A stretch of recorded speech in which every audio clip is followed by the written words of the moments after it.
Hey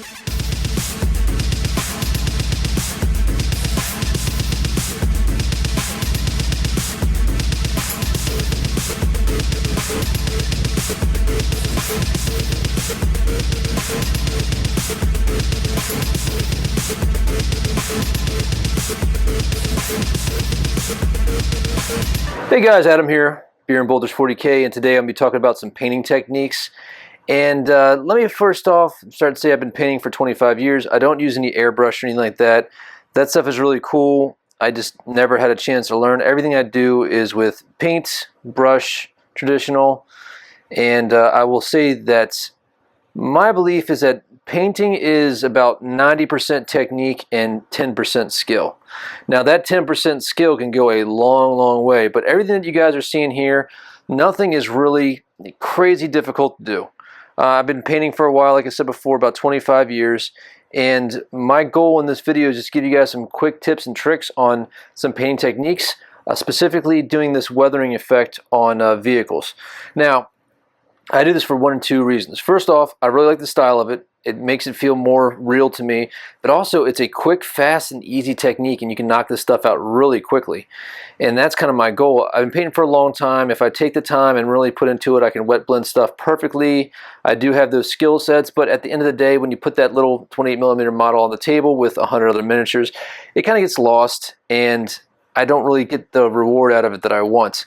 You know, it's a difference between doing a game piece and a kind of a show piece, and my focus is on doing a game piece.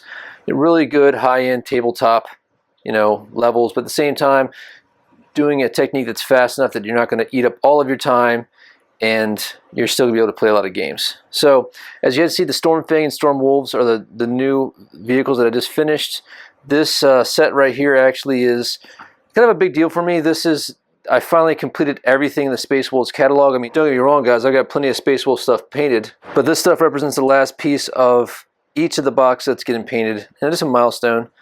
So, but we're going to talk about doing some different techniques. Alright guys, so I'm really happy with the way these turned out. As you guys will see, I'm able to do some really good wear on some of the hull of the vehicle. Little things like this on the engine, just really happy about it. It really adds character. But this is kind of a long process to develop this technique, and at first I had some failures with the technique. It was overdone, it wasn't balanced well. But this is an old Rhino. I probably painted this thing, I don't know, 15 years ago. Whenever this model first came out, I bought it. And you know, I spray painted the whole hull, the normal Space Wolf color that came in the can at that time. You guys notice little tone changes.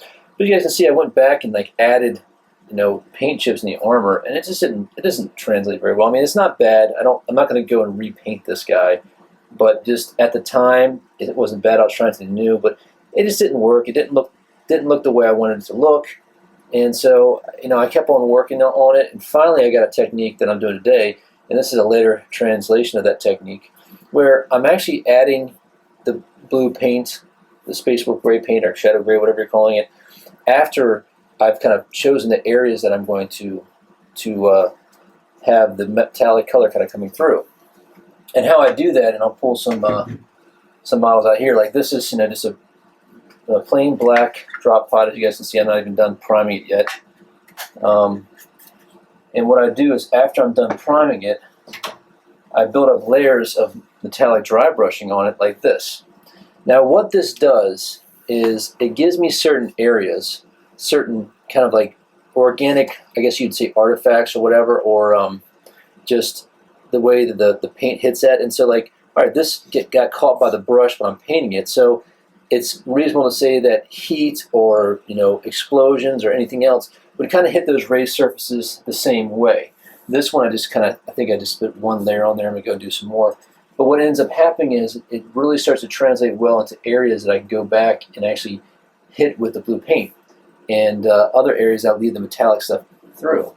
Let me grab my next thread that I'm working on. He got a little bit over painted, but the reason I did that is because I really want him to be worn. I want him to be so, there's like almost no blue left on him, because he's just, you know, the paint of his armor just got scraped from years and years of damage. So there'll be blue on the gauntlet here, blue on the shoulder, but like the knee pad right here, probably no blue at all, just on the outside. But it gives me some really good areas to highlight that. I'm really enjoying that. And what happens is you get areas like this that are really, you know, kind of grab you, areas like this that I'm able to go back and add the paint. A really simple technique that I'm about to show you. But then I can still have areas like this where I'll do my traditional line highlighting and stuff like that. So that'll still break it up. But it adds a little natural highlight. It's less time than if I had to go back through all these lines and hit them all with 2 or 3 different layers. So I get a really good effect, and it's, you know, it's pretty speedy. All right, so we're going to show you how to do it right now. So stand by. All right, guys. You see, I got a Land Raider here.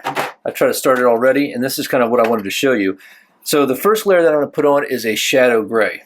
Now I've already dry brushed this with a, you know, normal bolt gun metal or lead blitzer or whatever like that, and then I've come through with a second layer of Iron Breaker, and then right now I'm about to do a layer of Rune Fang.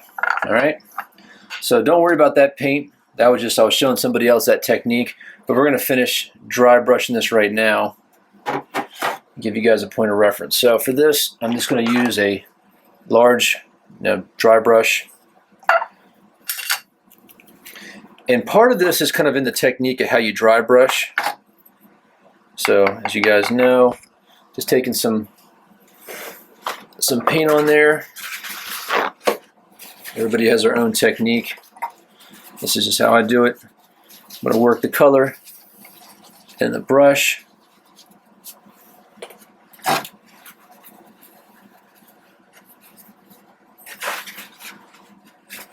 Now I'm going to come in here and I'm going to hit it in a way in a certain direction of how the battle would happen. It's kind of haphazard, but you see we're getting these little streaks, and that's kind of what I want.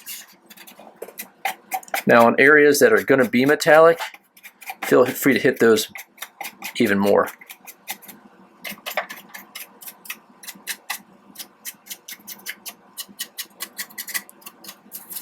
Now one other thing this kind of does is this kind of helps you pick out the details of the model.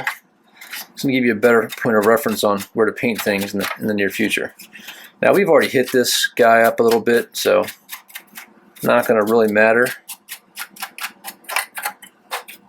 Alright, so that's done. I'm not even going to clean my brush, and I'm going to go straight to the Rune Fang.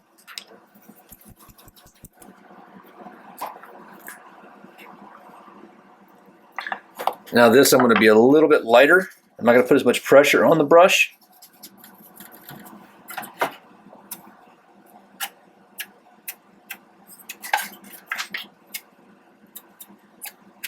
And see all that? That's fine. That'll be good. Again, on some of these areas that are going to be metallic. I mean, you got to think about it, guys. This vehicle has been in service for 10,000 years. I don't know what the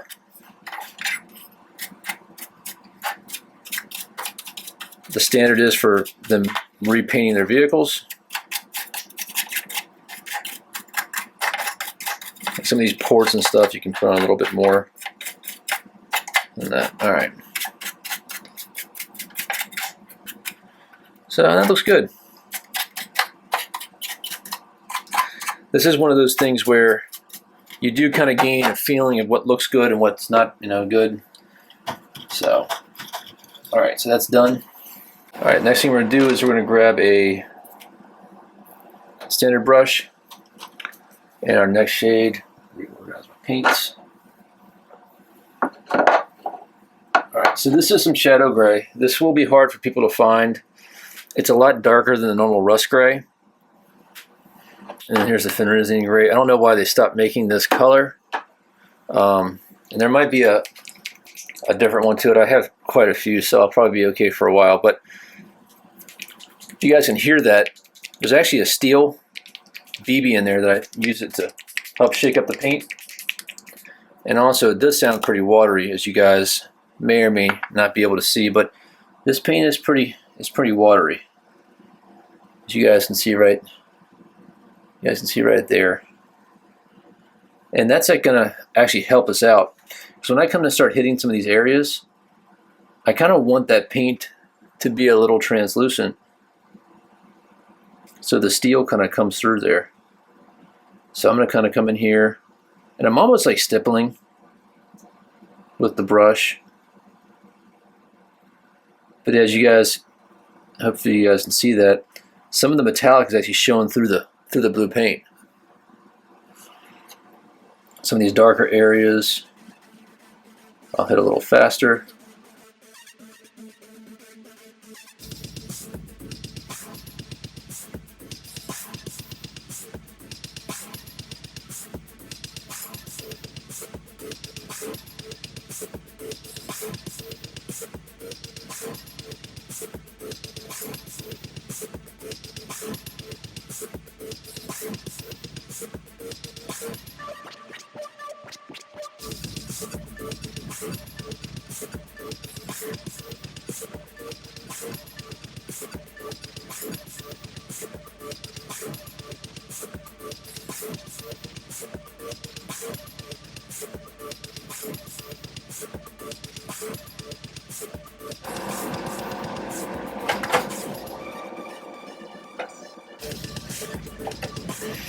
Alright, so you guys see that first side is done.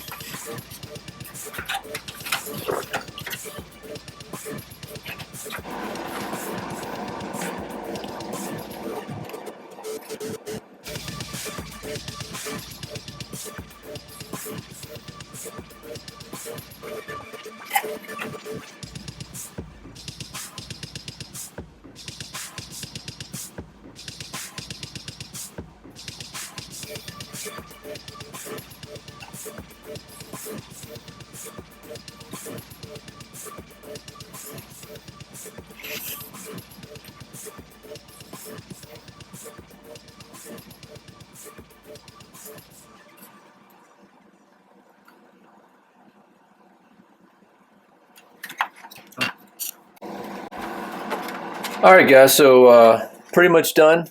All the blue. Didn't take that long. I think I did miss over here, so I'll knock that out real quick after. But I just wanted to show you some other options. Do the same thing. I'm going to use this Mephiston red. And I want to do some red trim on this guy. A little bit different than some of my other vehicles. I've done a lot of yellow. But since this guy's going flame, I'll do some red. So same thing with this red. We're going to focus on hitting it on the black areas, and we're just going to thin out the paint. And it's going to be dark, and that's going to be good because we're going to go add second coats on that to make it brighter, which actually will really help this effect.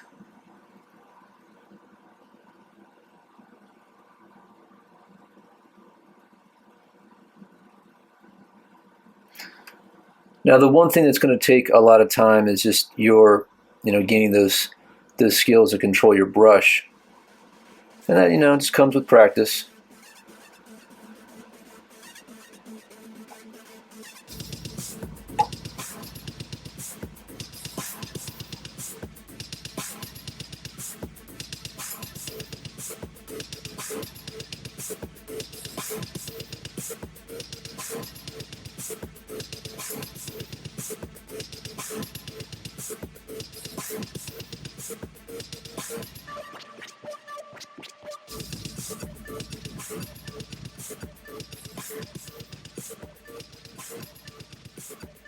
Alright guys, so you see the same thing with this red right here. I'm going to go back in now. You get some really dark colors there. Just brighten up some of the areas and leaving the outside dark. So come in here. Now if you want to get all sophisticated, you can highlight this as well. I think just the layers of red kind of do its own thing.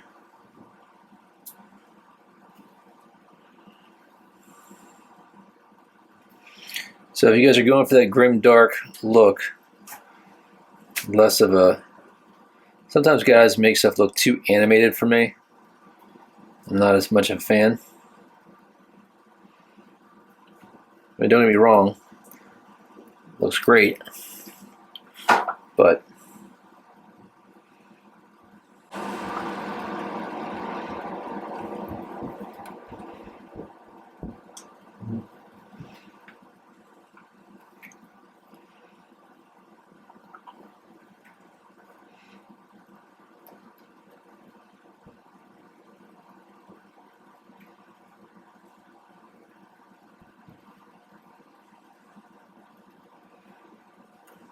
There you guys go. All right. There you guys go. So I'm going to repeat that process. Now, if you guys are trying to get the base colors, that whole 3 color minimum type deal, doing something like this, as you guys can see, I mean, I'll knock out the rest of this red in probably 10 minutes.